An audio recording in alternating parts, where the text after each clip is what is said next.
Hello there, I'm the Dragonator, and I like fairy tales.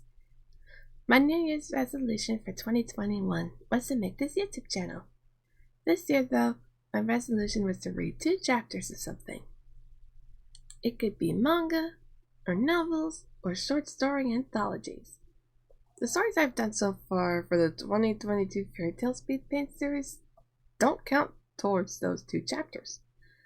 But today's different. Today's story is a novel from the early 20th century. While it has a popular movie adaptation from the 30s, when I first read the actual book, it shocked me how much it differed from the source material and how much it stayed the same. I had a good time reading it. It was one I had been meaning to read anyway, so, with the German witch holiday Walpurgisnacht being April 30th, it made sense to read The Wonderful Wizard of Oz, the first of multiple children's novels by L. Frank Baum for today's tale. Once upon a time, there was a girl named Dorothy, her aunts named Em, an uncle named Henry, and her dog named Toto. Everything was fine, and she seemed to have a decent life. She lived in Kansas, and if you didn't know already, Kansas is in Tornado Alley, a section of the United States where deadly tornadoes are most likely to happen. And lo and behold, a storm was approaching. This frightened Toto to the point where he jumped off Dorothy's lap and ran to a different part of the house. And while Aunt Em and Uncle Henry were already in their property's storm shelter, Dorothy finally caught Toto and attempted to follow her aunt and uncle. She was too late. The tornado picked up the whole house. All Dorothy could do was lock everything in one of the rooms, hold on to Toto tight on the floor, and fall asleep, hoping everything would be okay after the storm ended. The girl and the dog woke up, and the house was intact. When she stepped outside, it had the most colors she had ever seen in forever. They were also strange people with strange clothes and strange hats, thanking her for defeating the wicked witch of the East. The problem was she didn't do anything. She was only sent to the oddball of a place by a tornado, and now she wanted to go back home.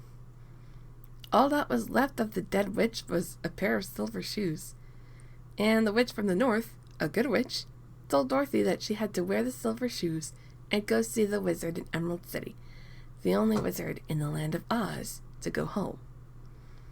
The road to the city was not hard to find, as it was made with yellow bricks. With Toto in her arms, the two walked the road to Emerald City. It took her many days, and she found 3 friends who would join her for their own reasons. A smart scarecrow who still felt literally empty-headed, a brave lion who thought he was a coward, and a kind-hearted woodsman made of tin who wanted an actual heart of his own. After going through treacherous obstacles and even saving the Queen of Mice, everyone was able to enter the city of Oz, but not without some special glasses. Over the course of a few days, a wizard asked the group one by one, in various forms, to kill the Wicked Witch of the West to get what they want. As they entered her territory, she attempted all sorts of attacks on the team to prevent them from getting any closer. It wasn't until the Flying Monkeys, who were only able to answer 3 requests from whoever owns the golden cap, disbanded the group and captured the lion and Dorothy with her dog. The silver shoes were powerful, and the power from the good witch's forehead kiss made the monkey unable to do 100% of what was asked of them. This made the witch change her plans of killing the girl. Instead, the girl would work for the witch, which made Dorothy feel hopeless that she would never go back to her home in Kansas. She had already spent days and days in this new place, but she loved home. One day, the witch stole one of the silver shoes with her magic by making Dorothy trip, causing the shoes to fly. This angered her so much, she took a water bucket and poured it on the witch, causing her to melt. The citizens of the West were free. Dorothy could finally go home. Everyone regrouped after a long few days, thanks to the locals. And after everything was over, the woodsman said he would come back to be in charge of the place since the citizens liked him so much. After going to see the wizard and asking him to help them, he told them all to wait. Wait! But he had plenty of time to think about what kind of magic to fulfill their wishes.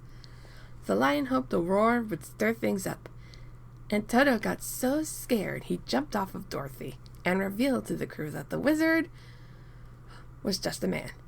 A clever man with illusions, but a man, not really a wizard. He told the lion, scarecrow, and the woodsman that what they wanted was what they already had. He gave each of them something that encouraged them to see what he saw in them. Dorothy's request, on the other hand, was a different story. She would have to go across the southern desert. It took him quite a while, but he made a hot air balloon. He told the people of Emerald City that he put the Scarecrow in charge, since he wanted to join Dorothy before anyone else found out he was not a wizard. Toto got lost again, and the balloon was already in the air. Her only choice now was to go to the most powerful witch, Glenda, the Good Witch of the South, on foot. Her friends joined her. Along the way, the lion was proclaimed king of the jungles and encountered a city with people made of porcelain. At the end of their journey, they encountered Glenda herself, who used the golden cap to send the lion to the jungle, the scarecrow to Emerald City, and the woodsman to the west. It wasn't until then that Dorothy found out that she could go back home to Kansas with her silver shoes. All it took was a click of the heels, the request to go home, and 3 steps. Next thing she knew, she was in the front yard of a brand new house, the house of Aunt Em and Uncle Henry. The 4 reunited, and everyone lived happily ever after. At least until the next book. Thank you for watching. Stay safe out there. And now, if you'll excuse me, I'm going to read some manga.